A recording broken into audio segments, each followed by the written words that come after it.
At this time, we officially call the meeting to order, the Study Commission on Deterring Sex Offenses Against Children Task Force, which was done last year, is SR 167. We're calling the meeting to order, and at this time, I'm going to ask Dr. Conrad to call the roll.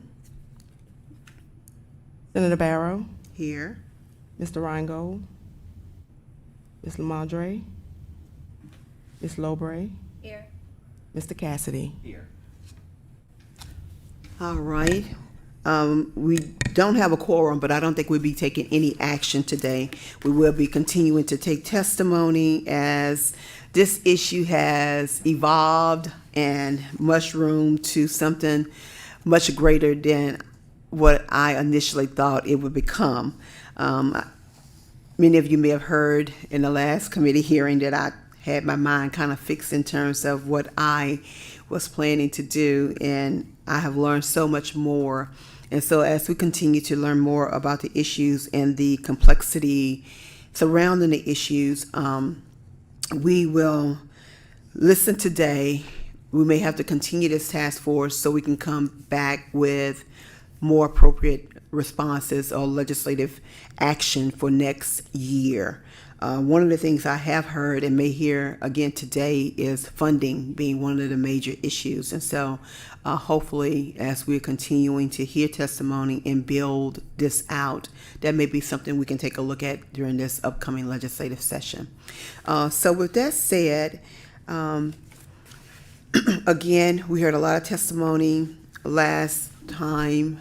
My initial goal was to actually look at legislating law that would require physical castration. Currently, we do have chemical castration in effect. And there were a lot of questions that came up around the Louisiana Department of Corrections. I say a lot, but a few questions in terms of what the process are, what's happening now.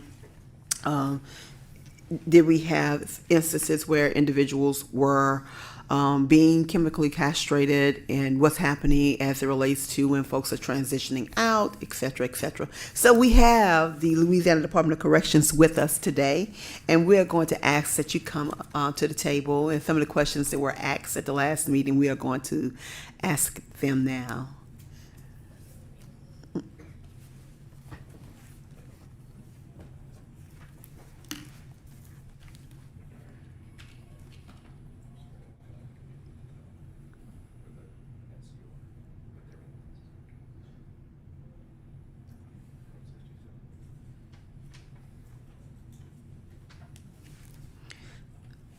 So we have Jonathan Vinning. It's Vining. Vining, okay. And Jennifer Bush. I have it right? Okay. Okay, great. So if you would, just for the record, introduce yourself. If you can just kind of start off telling us a little bit what's happening now as it relates to those who have sexual crimes and who are incarcerated, and what happens with them when they have served their time. What's that process in terms of their release and what happens after that? So, ladies first, or? That's fine. So I'm Jonathan Vining. I'm the General Counsel for the Department of Public Safety and Corrections. This is Jennifer Bush, who is Assistant Director. she's the one I always call probation and parole. She knows everything. Okay. Yeah, that's what she's here today. So we're not. I won't say that we're entirely unprepared for this, but it was kind of a late phone call yesterday when we were told to come, and I guess we kind of just really found out maybe what you wanted to discuss this morning, but we have talked to a couple of people, both of us, at least as far as if the question is about the chemical castration. Yes, that's one question. We do have a regulation on it. It was emailed to me, and I'm happy to send it to you. I can send it now or as soon as this is done so that you can see it, but at least, and I'm getting ready to defer to Jennifer, but as far as it having actually been done, from talking to our Deputy Director of P&P and our Nursing Director, Stacy Rodriguez, this morning, they are only aware of a couple of instances where it has actually been done, and it's been court ordered as part of somebody's, I guess, release. In other words, if they wanted to release, they had to start this process, and they had to continue it if they wanted to basically stay on good terms with their conditions of release. I don't have the information exactly on those individuals, but Okay. it won't be very difficult to pull, because there haven't been that many of them, but we can provide that to you. And I guess, to be honest, I don't know that I have much more to say about it than that, other than that I know it needs to be court ordered, and we've never gotten to a point where it's been court ordered and somebody said no. And I don't know that I can really answer what would happen in that scenario because it hasn't arisen to my knowledge. Okay.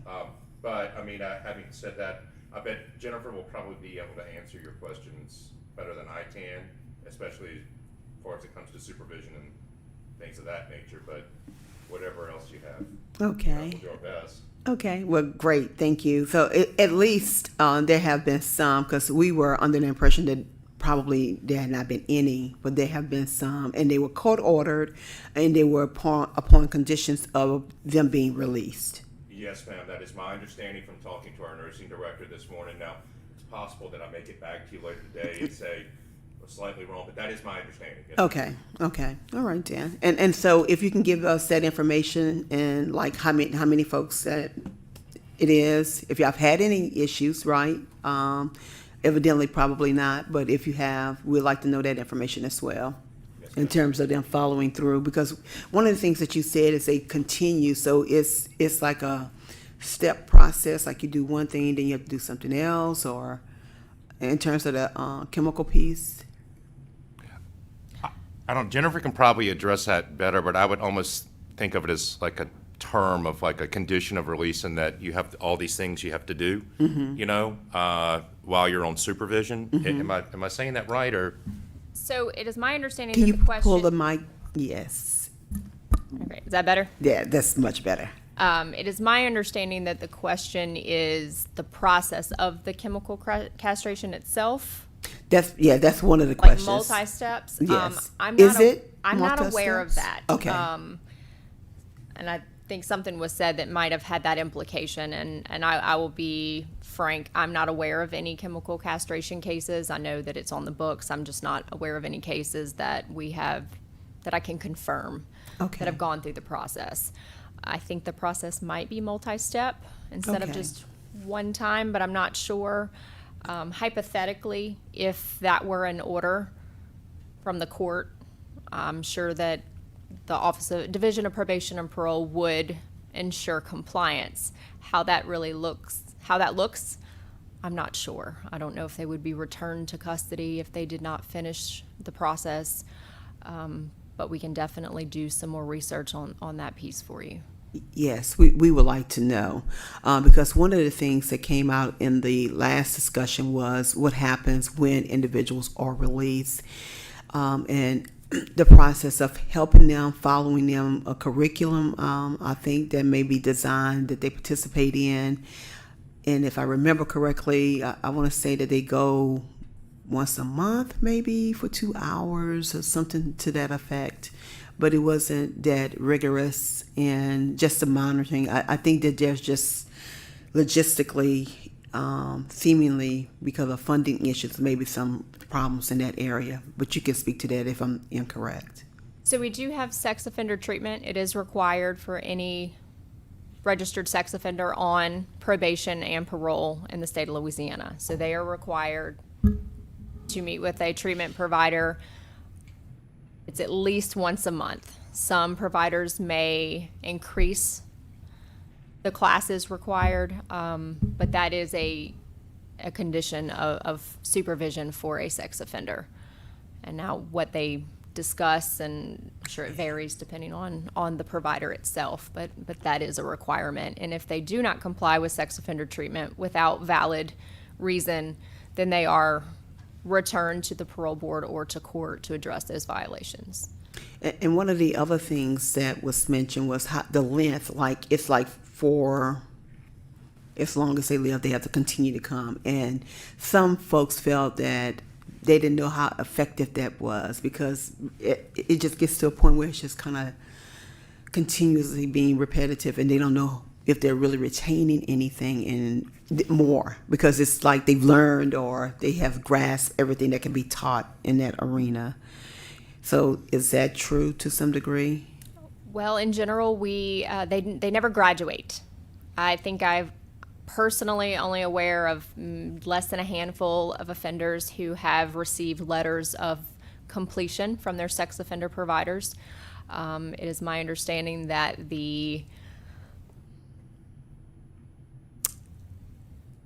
ideology is that they cannot ever be cured, that they can be treated, and that's why consistent treatment for the remainder of their period of supervision. Once they're off of probation or parole, we don't have any authority over them after that, but I think ideally they would probably be on or receiving treatment forever.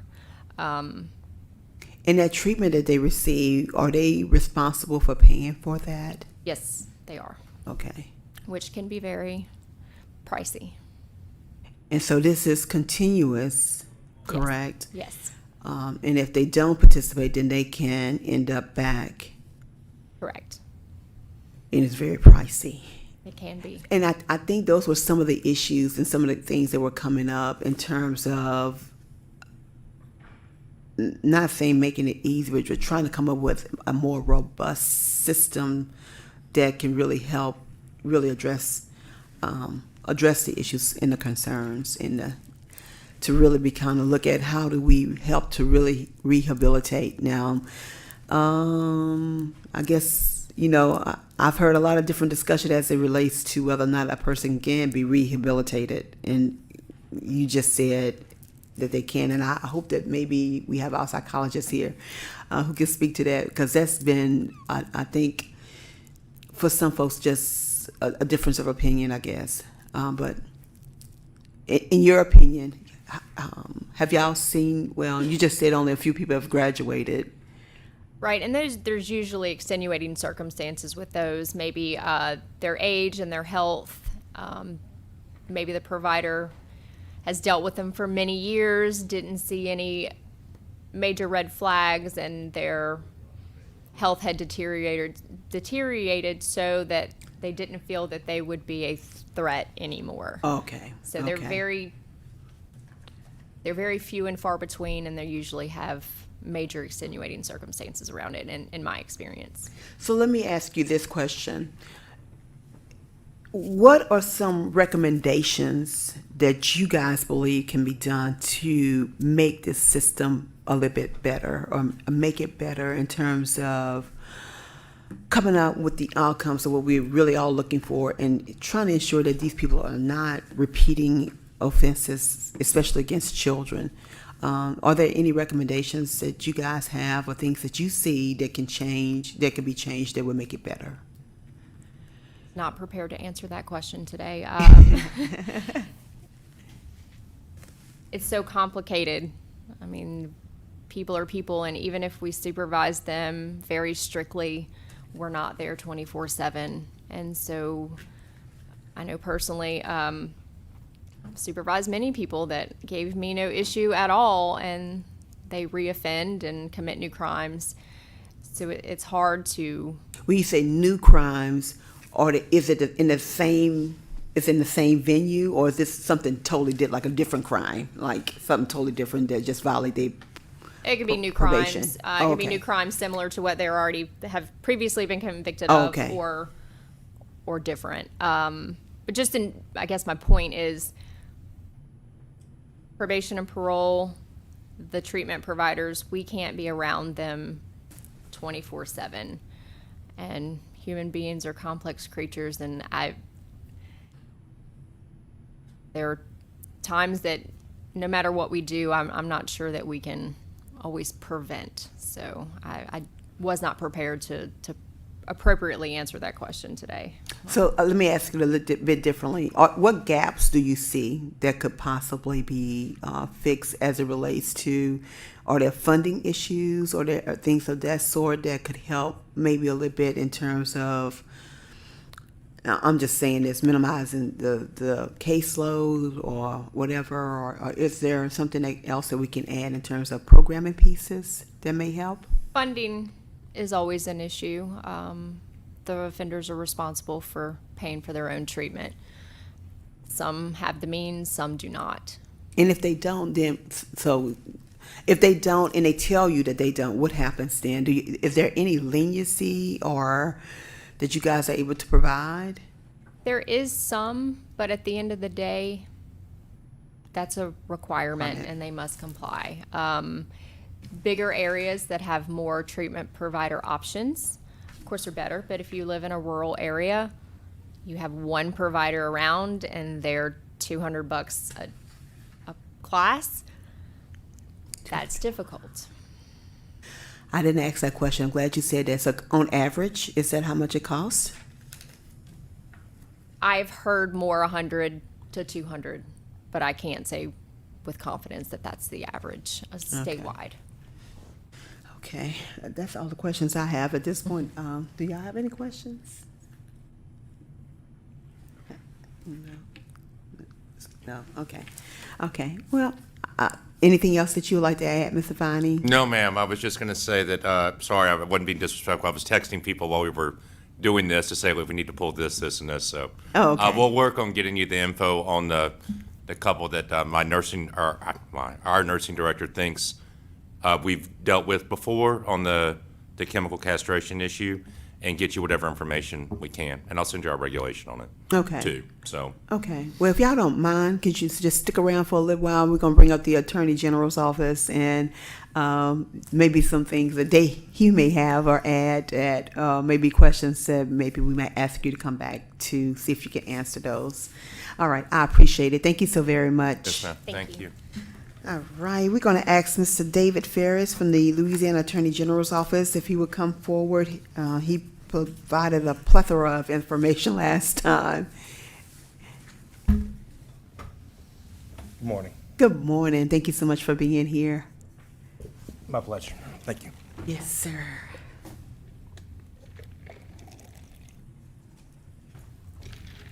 So just introduce yourself again for the record. Absolutely. My name is David Ferris. I'm a supervisory special agent with the Louisiana Bureau of Investigations. I supervise the Cyber Crimes Unit, and I'm the Internet Crimes Against Children Task Force Commander. And so I've learned so much from you that I'm telling everybody that I know that, look, hey, you need to be supervising your children when it comes to the internet. And this guy right here is an expert, and we need to have him talk to as many families as possible.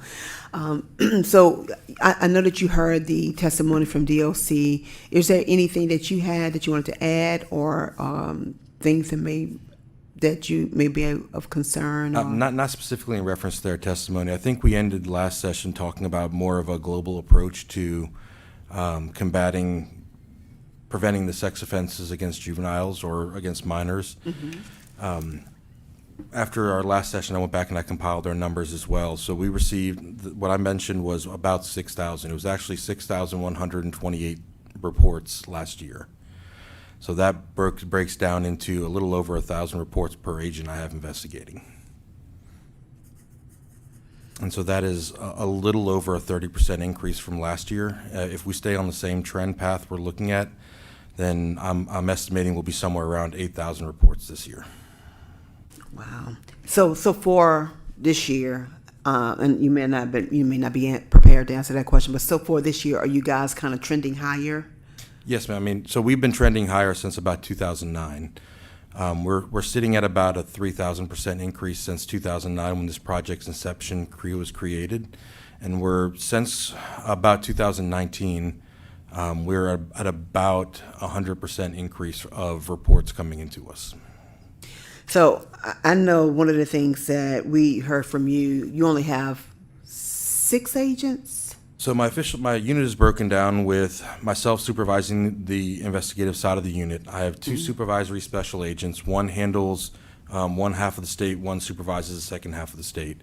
And under each of them, I have 3 agents that will handle actually the caseload of what's occurring. We also were lucky enough to have 1 East Baton Rouge Sheriff's deputy assigned to us full-time just to handle the East Baton Rouge Parish. Wow. So that's an incredible benefit because just her caseload alone in East Baton Rouge is about 300 cases a year. So we definitely know that for you guys, funding is the issue as it relates to being able to do more. Because I remember you saying that right now you guys are just taking some of the most egregious cases because you just don't have the bandwidth. Absolutely. I mean, unfortunately, it's not humanly possible to work 1,000 cases per agent per year. And so you're really having to look at what are the biggest cases that you're going to have the best chance at rescuing a child or saving that child, or the best chance of putting a true offender away. A lot of this, that I don't want to say white noise, a lot of the case noise that's coming in is things like we have juvenile offenders that are either posting images and videos of themselves or of their girlfriend, boyfriend, things like that, which still reaches the level of a crime, but doesn't necessarily reach the level of something that we have the ability to investigate at this moment. And so in those cases, are you guys able to maybe send out, I'm gonna say like maybe some kind of notice to say, hey, this is improper behavior, or send something to the parents and say your child is doing X, Y, Z. So I would encourage you to make sure that they don't do that Yes, anymore. ma'am. So in every one of those cases, we attempt to contact at bare minimum the local law enforcement agency and have them reach out to the parents in person. Okay. If that is not available, we will reach out to the parents, hopefully across the phone or some manner like that, at least making the parents aware of what behavior is occurring. Okay. So again, my goal initially was I wanted to do physical castration. And so I've learned so much more in terms of just the complexity of the matter of the issue. It's so layered at so many different junctures. And I feel like we're not prepared to even go forth with any type of legislation other than perhaps trying to make sure that we put more money in the budget. It's the only thing that I kind of see at this point. But is there anything that you see in terms of like low-hanging fruit that we could possibly do that I'm sorry to interrupt you, man. Go ahead. that we could possibly do to make things a little better? Yes, ma'am. So I think we need to, and I mentioned this last time, we need to take a twofold approach to this. It's a trust but verify with the offender side of it. We need to really empower the guys who are supervising them and what resources they have to ensure that the proper treatment's given. But then on the front end, the more we can provide education to the children, to the parents about what behavior, how to prevent that crime from occurring, the less cases we're going to be having on the back end. Unfortunately, there's no way of me giving any real true number as to, we spoke to, prior to COVID, we were speaking to about 250,000 kids a year in different school settings and church settings, basically just preventative type presentation, dangers and digital citizenship, kind of an appropriate behaviors online. I can't even begin to say how many cases that prevented or didn't prevent, because that's a number that really can't be drawn out. We are hoping that really changed the course of and emboldened some of these kids to have the ability to say no or to not act in a manner which creates more of a victim situation for them. So prevention on the front end, trust but verify, and giving the parole officers or those individuals who are doing the supervision the tools. And so when you say that, or is there something in particular that you have in mind when you say tools? Well, unfortunately, this is a statement that is not going to surprise anybody, but every agency we work with, as much as they want to dedicate resources to this, we are running into situations of, I just don't have the manpower. The actual sheriff's office doesn't matter, but we spoke to a sheriff a couple days ago, or a major from a sheriff's office, and his response basically was, I would love to send my people out to assist you guys on these cases, but I'm down by 4 detectives. I just don't have the ability to proactively work these cases or to take on additional caseload. We're drowning with what we currently have. And so unfortunately, that's an across-the-board law enforcement response is we see all the problems, it's just there's not the resources to attack all the problems. And so these sex crimes and especially child exploitation crimes, they really tend to take a back burner, because what ends up happening is a murder occurs and you see the body and people are screaming to have that murder solved. When child abuse or sexual abuse occurs, the likelihood of it being reported is slim to begin with. And then when it does get reported, unless we are proactively attacking that, unless it does get reported, once it does, I should say, it could be weeks or months down the road and evidence of that case is very possibly gone, making that case even more difficult to solve. And so this is really a crime that I don't want to say takes a back burner by any stretch of the imagination, because this is very much a priority for all of law enforcement. It's just one of those things where when you are forced to decide where you're going to allocate your resources to, a lot of times the agencies will allocate the resources to the glaring problem of the body in the street rather than the unknown crime that they haven't been told about yet.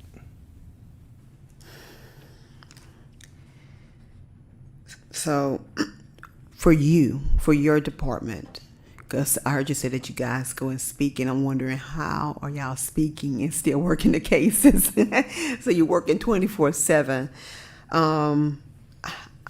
For your office, what would be, I guess, like an ideal number to really be able to beef up your abilities to do more? That's a very difficult question. We absolutely need additional resources, but when I make this statement, this is not a statement that I want to say this is the exact number, because I could take 10 new agents and I could keep them busy every day. I could take 20 new agents and it would keep them as busy as you want them to be. So any additional step increase as far as personnel, as far as training and equipment goes, would definitely... Tell me a little bit more about the training and equipment. Absolutely. So with cybercrimes especially, it is not necessarily something that I can take a homicide detective or a narcotics detective, put them in the next day, and have them being effective in that role yet, because they just don't understand the technology and how these investigations work. So to really get your feet underneath you as a cyber investigator, it's going to take you at least 6 months of just in the field training, working with these other agents before you're comfortable working your own caseload. By the time you are up and running, you've probably attended a number of different trainings, a number of different search warrants. And then in addition to that, there's an enormous amount of resources being dedicated to those individuals just on the training side of it. On average, this is just a quick estimation, very easily about $50,000 to $80,000 worth of training is put into about every one of our agents. Not to mention the fact that the equipment is so specialized that it is not I can't just take an iPad or a Dell laptop off the shelf and utilize that for the forensics that we're conducting. These machines are incredibly complex and incredibly expensive to run that unit just based on the equipment alone.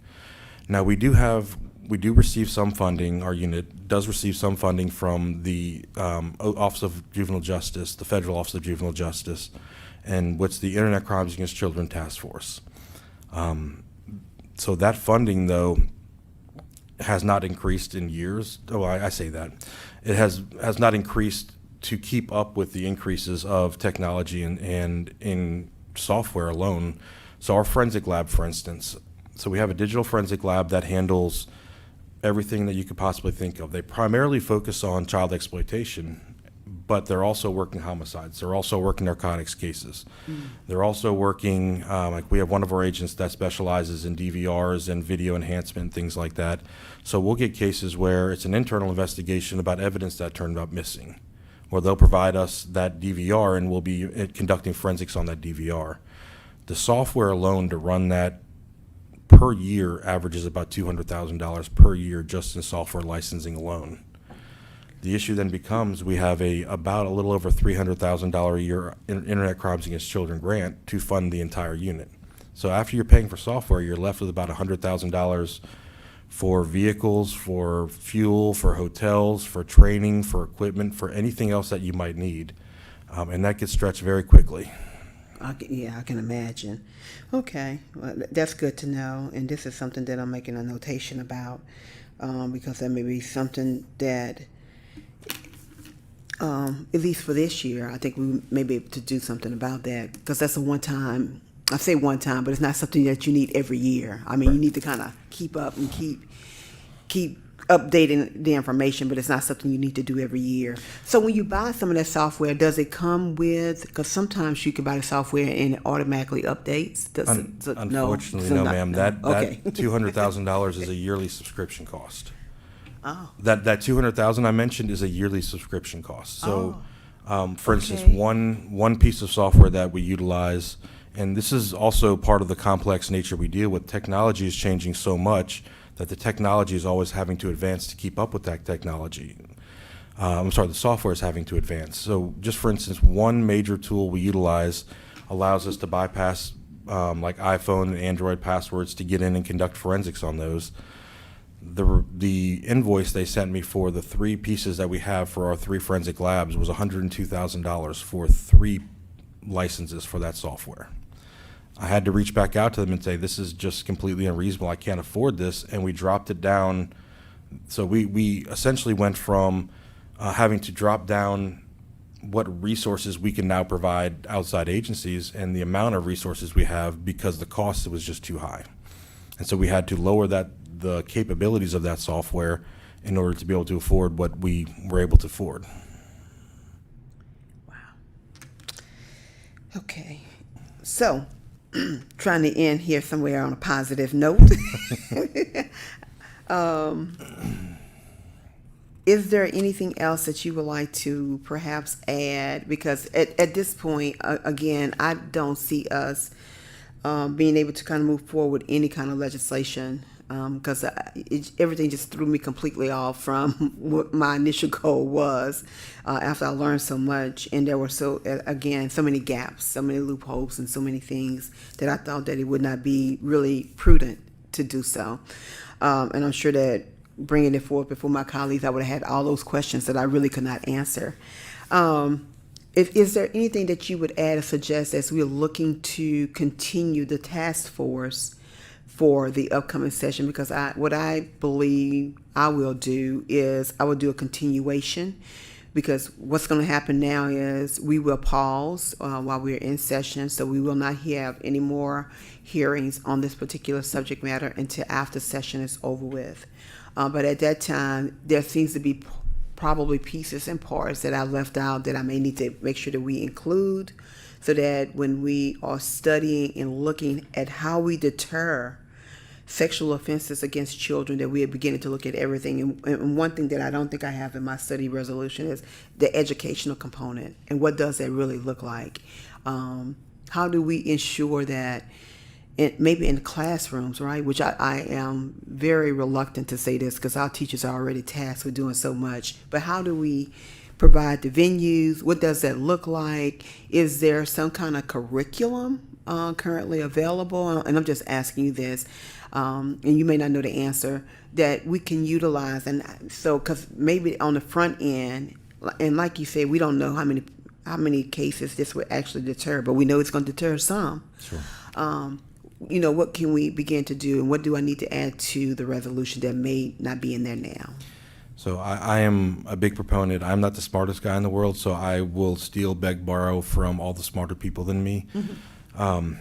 There's no purpose in me reinventing the wheel, but NetSmarts, which is a component of NCMEC. NCMEC is the National Center for Missing and Exploited Children.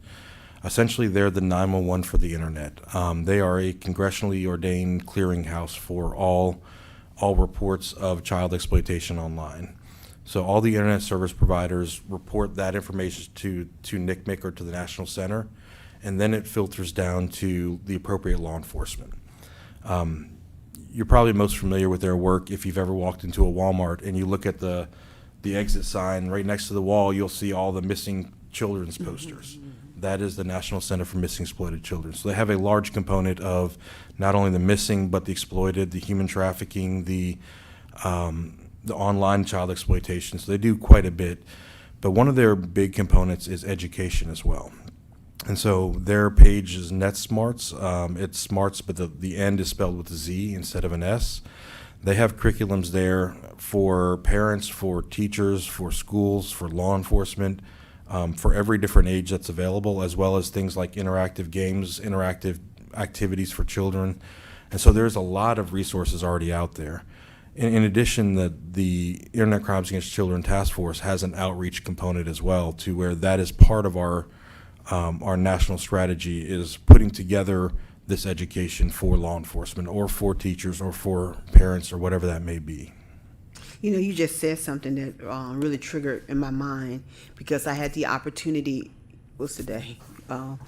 Maybe this was last week. I went on campus of Southern University, and they just started the EA Sports program there. And when you say games, I wonder if that's something, I don't know if it is or not, but I wonder if they can make that a part of the gaming system. Like, so many kids play all this stuff that I wonder if that can be something that's added. And I don't know if it is. I don't know if you do either. Even if it's like commercials or something that in the middle of the intermission of their games, if there's something that could come on that kind of tells them about exploitation. I don't know if that's happening or not, but I'm just I'm not thinking. aware of it happening, but that's definitely something I would love to see. I don't know, as a private entity, if EA Sports would be interested in entertaining that, but that's definitely something that could be pursued. Okay, yeah. Okay. Anybody have any other questions? I think I've asked a whole lot. Anything else you want to add? This is mentioned- very helpful, though. You mentioned that you were trying to end on a better note. So I will say this, though, the trends are going in the right direction. We are starting to see, especially online, we're starting to see, we don't give kids enough credit, unfortunately. But we're seeing the trends of kids stepping away from social media, stepping away from this online presence because it's toxic. And these kids are even identifying the fact that this is becoming something. Why would they go online and pretend to be this person that they're really not? And they see their friends doing it, only to be bullied by 6,000 people they've never met. And so now a lot of these kids are really stepping back from that and saying, there's just no value added to that. So I'm going to keep my circle much smaller. And so we are starting to see really the kids growing up and understanding what some of the dangers are just because they've been immersed in it, and realizing what benefits and negative effects they could have. But that is very encouraging. And that is truly, really a good way and a good note maybe to end if we don't have anything else. Are there any questions that you have since we had DOC here before they depart? No, ma'am, but I did speak with Dr. Turner last night. Dr. Turner said he'd be Okay. more than happy. He would love to be a part of the conversation. Unfortunately, he had 2 assessments he was doing today Okay. and wasn't able to drive in. Okay, so going forward, we'll make sure that we include that. But also, I think we need to look at what's happening on the national level, and we're going to include that too for our next resolution as well. Okay, so seeing that we have no questions from any of our panelists, we thank you so very much for Thank you, being ma'am. with us today. My pleasure. And if you could just hang around for just a few minutes, I don't think we'll be much longer. Yes, ma'am. I do have one individual who would like to speak and give public testimony, Ms. Brandy Melissa, who's been very faithfully coming and attending these hearings. And nobody knows her journey that she takes every time to get here, but we appreciate you being here. To make it short, I now live on Brightside, and I left my house at 7:30 this morning to get here. We thank you for being Bus here. stopped by 19 JDC, and I exercised my whole way here, but I have a heart walk to participate in, 3-mile walk for the Heart Association next week, so I'm getting my exercise in no matter what the weather's like. So, because my muscles like to constrict and tighten up from CP. But yeah, y'all wouldn't believe I'm sitting up here talking to y'all with hardly a brain that shows up. And I'm sure I've seen a few of y'all. My brain scan from February 24th. The radiologist that is not used to my situation had on his findings, even though I've never had a craniotomy in my life, I've only had a skull reconstruction, that the thing said that something about it was postoperative changes from a frontal craniotomy, which means you can medically see most of my brain is not there, literally. But yet, I'm about to be 40, you know. That's homage to my mom, who raised me like nothing was wrong with me. That's why most people think absolutely nothing is wrong with me. But anyway, I finally figured out why Mr. Venning knows about the case that I'm getting ready to talk to y'all about again, because 33 years ago, he was doing it before around the sentencing parole hearing in 2018 that I was told to reach out to explain the craziness of that whole situation, because back then they were given 50% of behavior time. And but Tuesday was the 33-year anniversary that Todd Michael Duquette, who is known to all his victims as Mickey, knocked on my mom's apartment door because it was a Wednesday night, and we came here from another city because of me watching my dad try to kill her in front of me. This idiot was fully aware of that because we had started going to that cult on Blue Bonnet, and I'm gonna say it like that, on March 4th. So he was aware of my mom's situation. He took full advantage of that. She had no clue whatsoever.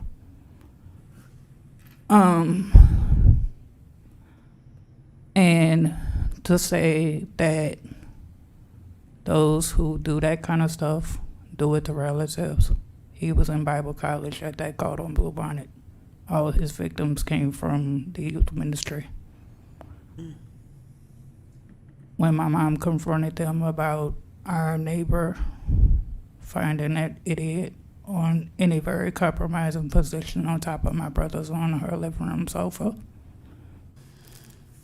to the point they could not go get the self-defense materials that were not too far from where they were. That's how much weight and fear that piece of crap that's riding in Rayburn right now instilled in my two brothers. Like I told you, the middle one attempted suicide during recess in 5th grade.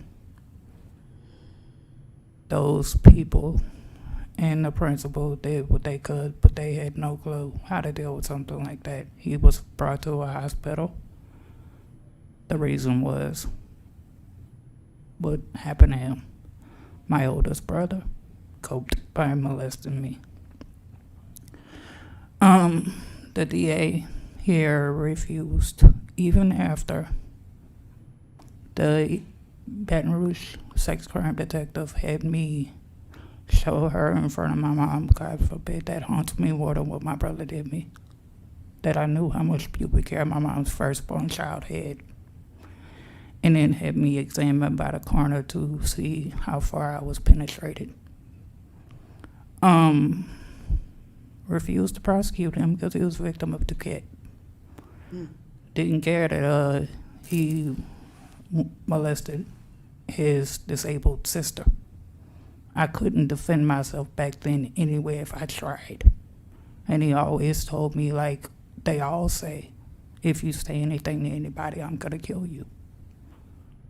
Your mom's not gonna believe you, this, that, and the other. Okay, so when one weekend I was at my aunt's house and we were getting ready to come home, I sat on her bed and I started crying because I was scared, because he had started getting worse. And my aunt asked me why I was crying, because I didn't cry about nothing. I mean, I bloodied myself from head to toe at Jefferson Terrace from falling on the blacktop. Walked in the office bloody from head to toe. When I walked in there, they asked me what happened. I said I fell. They told my mom any other kid would have been walking in there screaming bloody murder. I walked in there like I scraped my toe or something. But after that lady did that, even when I got in a situation, he was in junior deputies for the sheriff's department. My brother was the oldest one. And I was going through it at the same time, so she put him out. About 20 years ago, rape crisis thing out in another state had me write him a letter, which happened to be around the same time he was in basic training. His CO got it. He got discharged from basic training, dishonorably, of course. And he's got a bail agent license in 2014 from Jim Donnellan, who was under investigation for got a bunch of stuff, not just neglecting his duty with my brother's situation. Well, my brother's in federal prison in Missouri right now because he abused that badge. And I'm not going to tell you his crimes are not physical violence. You can imagine what I've found out he's done. And it's all because nobody tried to do anything back then. And I promise you, even though Duquette's 5 convicted victims are not all related to each other. They told my mom when she confronted them that they knew that my 2 brothers in 1990 were not his first 2. And those 5 that he's convicted of was not his last, because when he got out of Teen Challenge, he went to Texas and exposed himself. That's why he's serving a 30-year suspended sentence right now. And even though he got denied parole in 2019, and I had his residence plan revoked thanks to Chris at WBRC last year, I was told before Christmas he can reapply for another parole hearing. My personal opinion is they need to spend the rest of their life in prison, because when you destroy somebody, I don't have sympathy for child molesters. When you destroy a child in that manner, that's a choice you make. Victims have consequences for life. I'm about to be 40, and I was 6 when my brother started messing with me. And my mom told me a week before she died in 2017 that I would have to keep Duquette in prison. I looked at her like she was crazy, but I kind of knew it was why she was saying that. And I thought once she passed, domestic violence would be my life, but apparently now this subject is.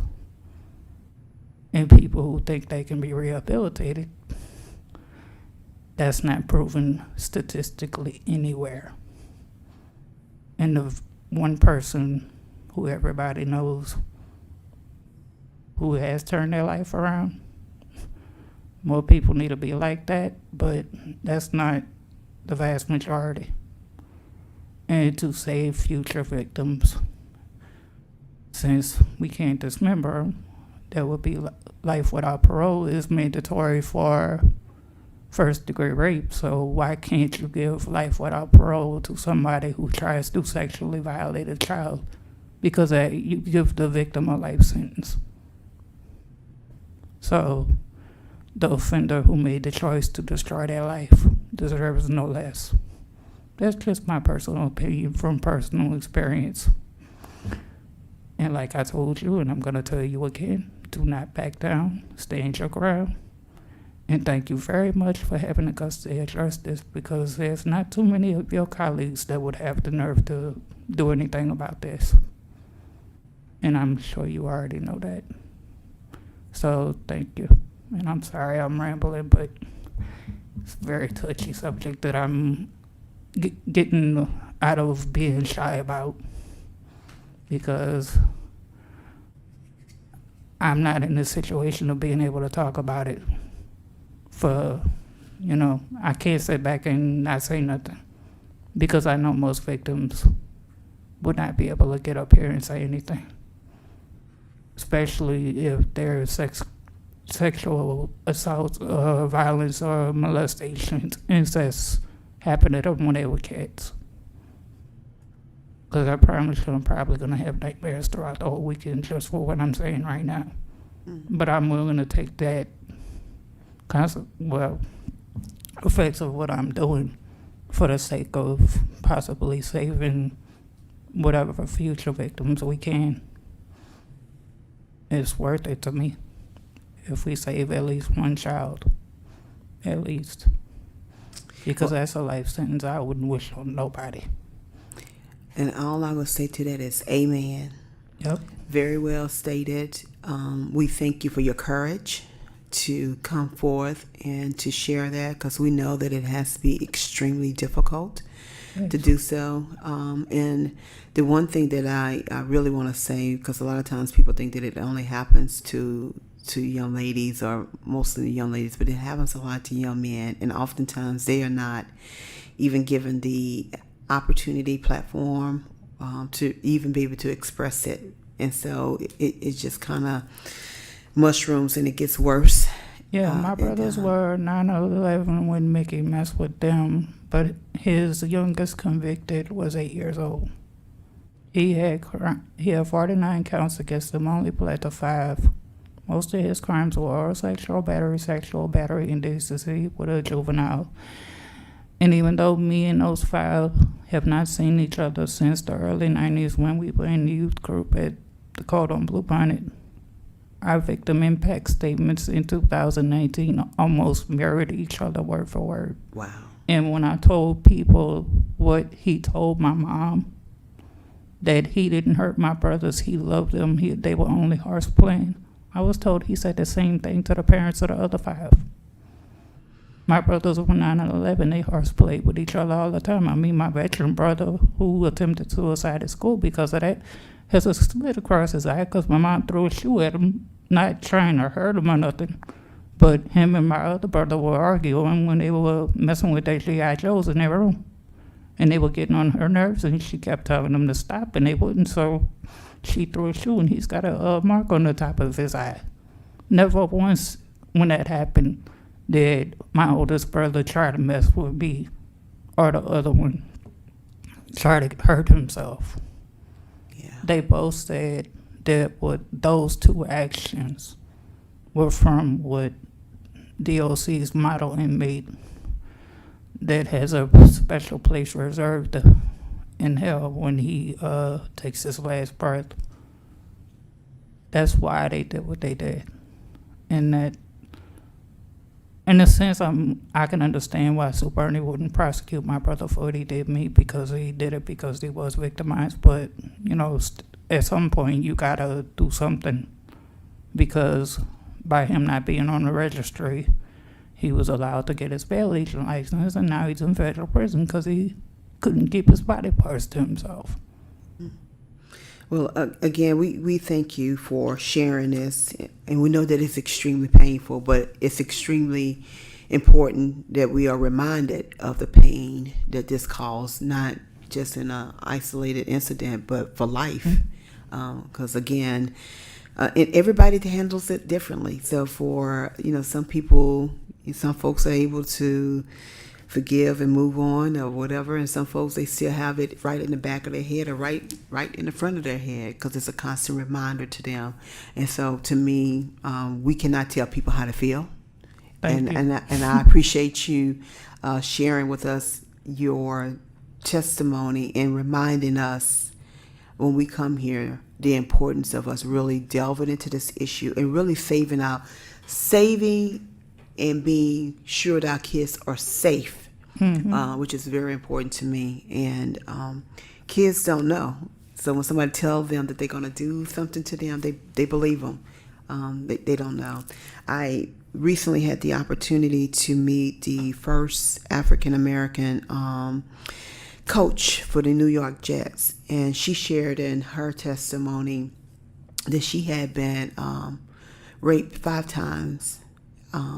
And tried to commit suicide 3 times. And so these things do have really lifetime implications and scars. Some people, again, are able to maneuver differently, but it doesn't take away the pain.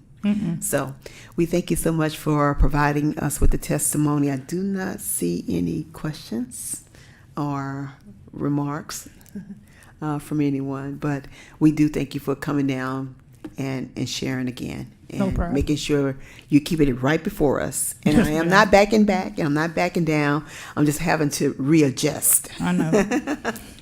Okay, thank you so much. All right, you're welcome. Okay, I don't think that I have any other cards. There's no additional testimony at this time. Are there any comments from any of you guys? Questions? Okay. Well, again, I'm not going to hold y'all just to hold you. But what I will tell you is this will be the last hearing for now. Once we in session on June 8th, we will probably reconvene probably in August or September.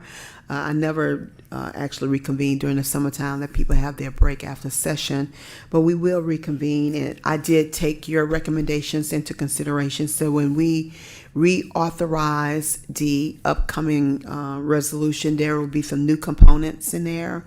And Mr. Vining, or let's see, I'm not looking at your name, I'm sorry.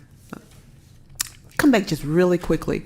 Is there anything that you guys think that we need to add to the resolution, or things that we need to make sure that we're looking at as we're doing the study? Is there anything that you guys see or would like to see is added that we consider in going forward? I'll defer to Jennifer, but we probably need to talk to our boss first, and then we'll figure it out. I would agree with that Yeah, let us talk to statement. Secretary LeBlanc, and Okay, we'll that's figure fair. it out from there. And then I'm going to get an email address from you to see where to send this information that I pull. Okay, okay. That sounds really good. So if y'all would circle back before we actually draft that, so that we can make sure that we have all the components that we need to add, because when we started, I never thought about making sure that we had DOC at the table. But that became a major component, and there may be some things that you guys can add that were missing that we need to take a look at so that we can strengthen the system. Yes, ma'am. Okay, all right. Well, thank you so very much. Thank you. Well, at this time, we will entertain a motion to adjourn. Okay, a motion made by Chico Yancey, and so we stand adjourned. Again, thank you so very much. I appreciate everybody's time and commitment to this issue, and I do look forward to moving it forward with some really solid solutions that can really help safeguard our children. Thank you so much.